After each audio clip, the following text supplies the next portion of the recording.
жемқорлыққа қарсы күрес департаментінің жемқорлыққа қарсы күрес агенттігінің департаментінің бас маманы сақтап берген әкім Ерлан ұлы бізбен осы жиналысты өткізуге атсалысады.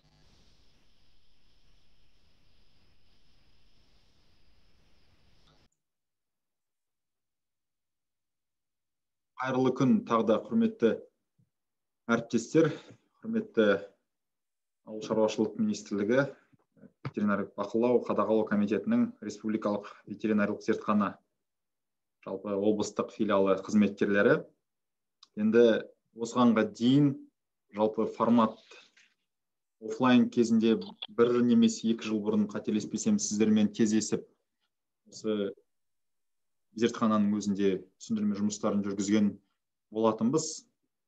Былайша айтқанда формат сол, бірақ тек қана онлайн түрде, яғни қашықтықта болғандықтан енді жалпы әріптестер, осы білесіздер, сыбайлас жемқорлыққа қарсы қызмет саласында және де жалпы осы сыбайлас жемқорлықтың алдын алу, соған қарсы іс-қимыл бағытында көптеген жаңалықтар және өзгерістер орын алуда.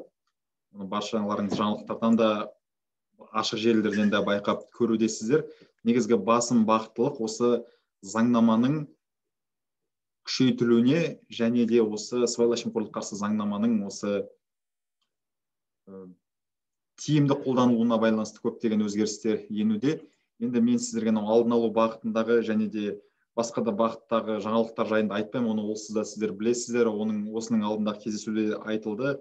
Алдын алу, анализ, мониторинг сияқты. Мен енді сіздермен осы сыбайлас жемқорлыққа қарсы қызметте әкімшілік сыбайлас жемқорлық құқық бұзушылықтар туралы мәселе, жалпы алғанда әкімшілік құқық бұзушылық кодексіне енгізілген өзгерістер жайында айтқым келіп тұр. 20 наурызда осы мемлекет басшысы әкімшілік құқық бұзушылықтар туралы кодекске өзгерістер енгізу туралы қол қойып, осы 5 сәуірден бастап қолданысқа енгізілді. Жалпы бұл жерде аталған заң аясында әкімшілік сыбайлас жемқорлық құқық бұзушылықтар туралы хаттамалар жасау құзыреті деген сияқты осы сыбайлас жемқорлыққа қарсы қызметке бекітілді. Әкімшілік құқық бұзушылықтардың жолын кесу, жемқорлық көріністерінің алдын алудың тиімді құралы деген сияқты. Енді жалпы сыбайлас жемқорлыққа қарсы қызметке 15 бап бойынша әкімшілік құқық бұзушылық туралы хаттамалар толтырылу құқығы берілген атап өтті. Олардың ішінде кодекстің осы 6 сыбайлас жемқорлық бабы бойынша, енді оны өздеріңіз мүмкіндіктеріңіз болып қызығушылықтарыңыз әкімшілік кодекстен қарап аларсыздар. 676-681 баптарды мысалға кәсіпкерлік саласындағы 2 құрам және де мемлекеттік билік институттарына қол соғатын және әкімшілік немесе қылмыстық іс жүргізу кезіндегі бұзушылықтарға байланысты 7 құқық, 658, 62, 65 және 67 баптар. Жалпы тағы да енгізілген өзгерістерге қатысты айта кететін нәрсе, мемлекеттік функцияларды жалпы орындауға уәкілеттілік берілген немесе оған теңестірілген тұлғалардың жауапкершілігі туралы. Атап айтқанда, жалпы тұлғаның өзі немесе делдал арқылы заңсыз материалдық сыйақы, сыйлықтар немесе көрсетілетін қызметтерді ұсынған адамдардың пайдасына әрекеттік немесе әрекетсіздігі жалпы жеңілдіктер беру үшін, егер мұндай әрекеттерде қылмыстық жазаланатын іс-әрекет белгілері болмаған жағдайда жалпы көзделген жауапкершілік мәселесі, бұл жағдайда жоғарыда атылған осы лауазымды тұлға 600 айлық есептік көрсеткіш немесе 1,8 миллион теңге көлемінде айыппұл салынады. Яғни шенеуніктер осы 2 айлық есептік көрсеткішке дейін сыйлық алған үшін 1,8 миллион теңге айыппұл төлеуі мүмкін деген жалпақтармен айтқанда. Егер мысалға қылмыстық жазаланатын іс-әрекет белгіленгендердің жоқтығын ескерсек, мысалға егер алынған заңсыз сыйақы немесе сыйлық сомасы 2 айлық есептік көрсеткіштен аспаса, жалпы ол бүгінгі күні 5834 теңге болу керек. Алдын ала уағдаластық немесе келісу, қорқытып алу деген сияқты нәрселер болмай, бұл қылмыстық жауапкершілік емес, әкімшілік тәртіппен жазаланатын мәселе. Яғни 2 айлыққа дейін де, одан асса да міндетті түрде мемлекеттік қызмет тарапынан жауапкершілік бар деген сөз. Бұның не нәрсені білдіреді? Бұл жалпы былайша айтқанда сыйақыны мүлдем алуға болмайды деген сөз.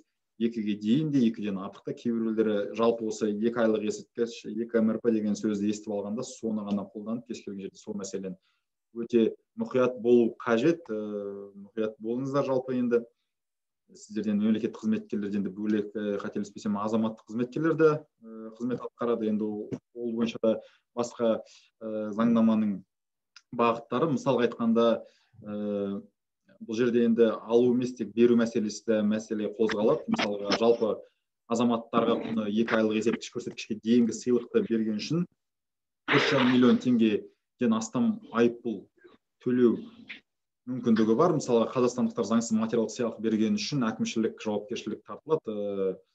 Былайша айтқанда, сыйақылар, сыйлықтар немесе жеңілдіктер берген үшін жеке тұлғалар 676 осы әкімшілік кодекстің 676 бабына және 200 айлық есептік көрсеткіш көлемінде айыппұл төлейді. Бұл шамамен 600 мың. Бұл ретте егер сыйақы немесе сыйлық заңды тұлға тарапынан берілетін болса, яғни заңды тұлға, онда мұндай әрекет 678 бап бойынша сараланып, мұндай айыппұл 700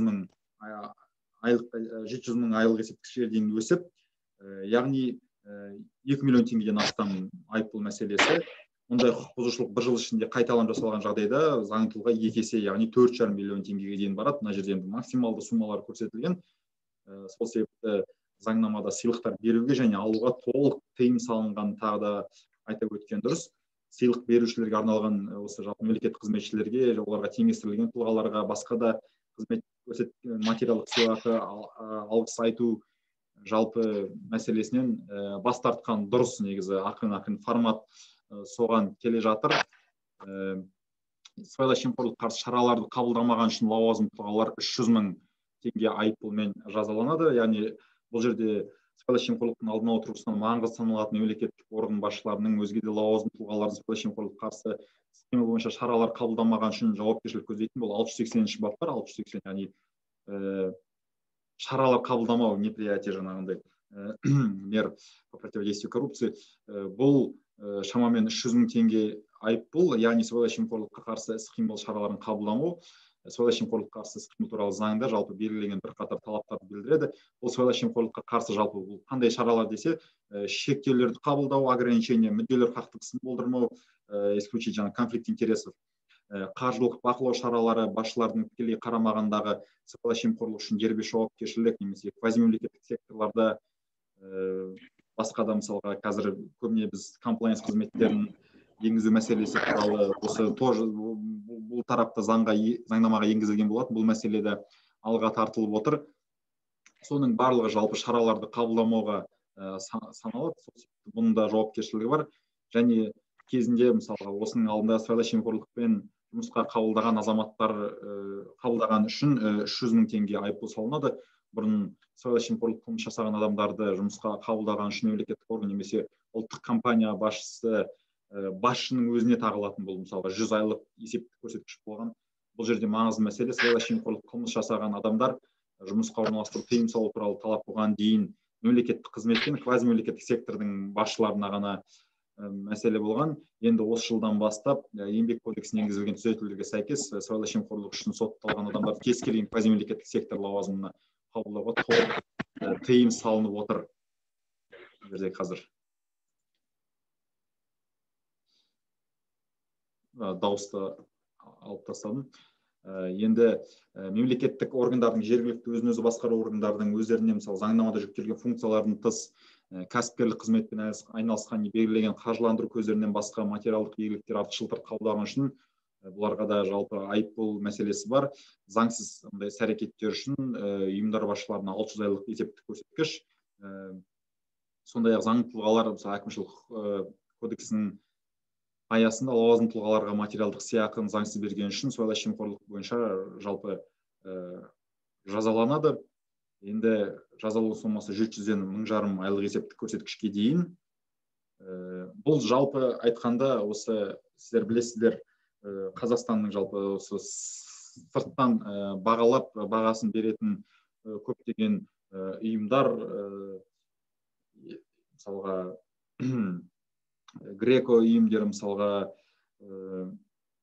басқа да мысалға Еуропалық кеңес, одақ, мысалға ынтымақтастық, Еуропа экономикалық ынтымақтастық дүниежүзілік ұйымдары мысалға тарапынан жалпы алғанда бұл әлемдік тәжірибе, мысалға айыппұл мәселесі, және де осы Қазақстанның осындай саясатын оң жағынан бағалап көрсетіп отыр. Мәселен, көп жағдайда айтқанда, мысалға, әсіресе құқық қорғау органдары, мысалға, көрсеткіш жағынан, өкінішке орай, статистика жағынан, рейтинг жағынан сыбайлас жемқорлық, құқық бұзушылық тарапынан бірқатар қылмыстар, мысалға, әлі де орын алып отыр. Сол кезде, мысалға, сұрақ туындайды. Не себепті, мысалға, айыппұл мәселесі тағылады, не себепті, мысалға, қылмыс немесе басқа да іс-әрекеттер жасалды, неге, мысалға, оны жалпы жазаның басқа түрлерін қолданбасқа деген сияқты. Бұл жерде енді барынша сіздер білесіздер, осы мемлекеттің саясаты, яғни гуманизация, жалпы айтқанда осындай әлемдік тәжірибеге негізделіп бағытталған. Адамдардың, мысалға, әрқайсысын қамауға алынып, жаңағы соттау мәселесін алғанда, жауапкершілікке тартқанда, неғұрлым азаматтардан айыппұл арқылы мемлекет тарапына қаражат, қазынаны түсірген мәселесі тиімдірек болып отыр. Себебі оның, мысалға, алып келгенде, жалпы бұл айыппұлдардан да бөлек мемлекеттік қызметте қызмет жасау мәселесі деген сияқты өте көптеген шектеулер, одан әрі ол азамат басқа да жұмысқа орналасу мәселесі деген сияқты сыбайлас жемқорлық баптары болса, егер қылмыстың әрекеті оның туған-туыс жақындарына да зияндар тиіп, мысалға, басқа да сыбайлас жемқорлыққа қатысты басқа да құқық қорғау органдарының жұмысқа орналасу мәселесінде де қиындықтар тудырады. Сол себепті және тағы да бір енгізілген соңғы өзгеріс, мысалы, сыбайлас жемқорлық қарсы қызметті, ол бизнес мәселесіне қатысты. Сыбайлас жемқорлық қарсы іс-қимыл агенттігінің жалпы қарауында осы әкімшілік құқықтық бизнес, яғни кәсіпкерлік саласындағы баптар бекітілген. Сіздер білесіздер, шағын және орта кәсіпкерлікке осы мемлекет басшысы да барынша қорғауға алып, сол мәселені, мысалға, заңсыз тексеріс әрекеттерін, заңсыз шараларды мүлдем жасауға тыйым салып, сыбайлас жемқорлыққа қарсы сүйемелдеу аясында жалпы бұған да өте күшті мән беріп отыр. Яғни әкімшілік заңнама және жаңа құзырет агенттік үшін агенттіктің басым бағыты болып орын алып тұр қазіргі таңда. Енді жалпы айтқанда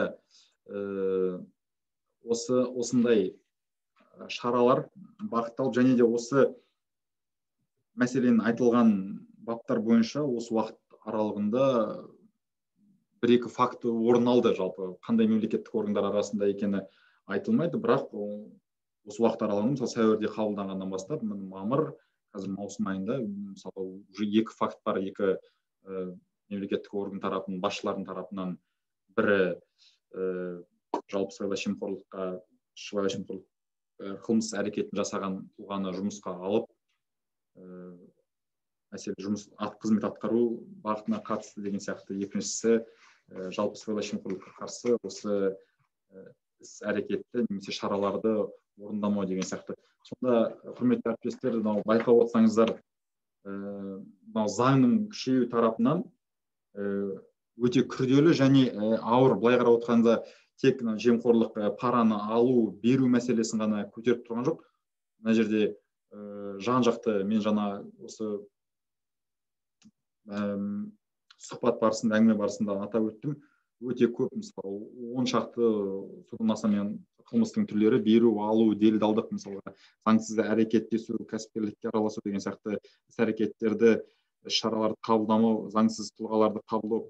Байқап отырсаңыздар, бұның барлығы заңнаманы күшейту, бұның барлығы қанша дегенмен алдын алу тарапынан алдын алу бағыты болып саналады. Себебі уже әкімшілік мәселесін айтмаған, қылмыстық жағынан келгенде бұның уже кері жолдары былайша айтқанда жоқ. Оның және жауапкершілігі де, жауаптылығы да өте жоғары болады. Ол енді қылмыстық кодекс мәселесімен қарастырылатын дүние деген сияқты. Сол себепті бұның, мысалға, былтырлары және, мысалға, осының алдындағы көбіне сіздер білесіздер, және мен сіздерде органдарыңызда болғанда да осы агенттіктің бірқатар жобалары туралы айттым. Мысалға, Сарылық адалдық алаңы жобасы деп, мысалға, ол жаңа тұрмыстық жемқорлықты сол кезде түсіндірген болатынмын. Тұрмыстық жалпы жемқорлық енді көбіне сіздердің де енді, мысалға, қызмет барыстарыңызда кездесіп орын алу жағдай фактілер туындауы мүмкін деп жатырмын, сіздерде сондай мәселе бар деп айтып жатқан жоқпын. Сол себепті мұқият болыңыздар біріншіден, өйткені кез келген мысалы қызметкерлердің, кез келген жалпы мекеменің, жалпы мемлекеттік органның қызметкерлер тарапынан ең басты жауаптылыққа және жауапкершілікке, басшылық тарапы жауапкершілікке алынады бірінші кезекте. Енді сол жағынан мәселен үлкен, мысалы өздеріңізге сақ болып, мысалға тұрмыстық жемқорлықтағы да басқа сондай бір жемқорлық фактісіне алып келетін себеп салдарды, соған бір туындататын дүниелерді барынша содан аулақ болып бас тартқан жөн болады. Мынау мүдделер қақтығысы, конфликт интерес жайында да былай білесіздер, ол мысалға бір жақын адамдардың бір жерде басшылық немесе төменгі лауазымда туыстардың, жақын адамдардың жұмыс жасауынан бөлек адамдар жалпы өзінің мүддесі үшін, өзінің қызығушылығы үшін осы өзінің қызмет барысындағы бір заңсыз әрекеттерге жол беру деген мәселесі сияқты негізгі сол ұғымды алып келеді. Бұдан да мейлінше барынша сақ болсаңыздар, және де осы құрметті әріптестер, осы сіздер агенттік тарапынан да үлкен өзгерістер болуда, басшылық тарапынан мысалға өзгеріс алып, енді мейлінше жұмыс бағыты, жұмыс векторы осы жедел тергеу бағытымен қатар енді превенция, алдын алуда ол бірінші мезетте, бірінші орында тұрады. Бірақ енді сыртқы ішкі талдау, мониторинг, анализ, тексеріс мәселесіне өте көп мән аударылатын болады, және де енді басқа да құқық қорғау органдарымен, прокуратура сынды, ішкі істер органдары сынды құзыретті органдармен енді сыртқы талдау мәселелері алға қойылып отыр.